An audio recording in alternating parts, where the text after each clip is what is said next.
રાજકોટમાંથી જીપીએસસીની state tax ઇન્સ્પેક્ટરની ભરતી પરીક્ષા કુલ 300 જગ્યા માટે આજે પરીક્ષાનું આયોજન છે। રાજ્યભરમાં 1.85 લાખ ઉમેદવારો પરીક્ષા આપશે। 11 થી 1 વાગ્યા સુધી પરીક્ષાનો સમય છે। ઉમેદવારોની ફિંગરપ્રિન્ટ આધારિત પહેલી વાર હાજરી લેવાશે।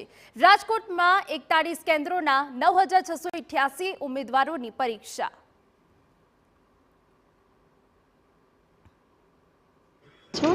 આવી કડકડતી ઠંડીમાં અમે અહીંયા પેપર આપવા આવેલા છીએ, પણ હવે આગળનું શું થાય હવે એ અમારી ઉમ્મીદ છે કે કંઈ પેપર લીક ને ના થાય। હા, બસ એ અમારી ઉમ્મીદ છે અને અમે પૂરેપૂરી મહેનત કરેલી છે, તો અમારી મહેનત સફળ થાય એવી અમારી આશા છે। આ વિદ્યાર્થીઓને કોઈ પણ પ્રકારની અસગવડતા ઊભી ન થાય એટલા માટે અમે પાણીની પણ વ્યવસ્થા અહીંયા રાખેલી છે। વિદ્યાર્થીઓ અંદર પ્રવેશે ત્યારે વિદ્યાર્થીઓ કોઈ નાની એવી પણ ચોરી ન કરી શકે એની તકેદારી અમે રાખવાના છીએ।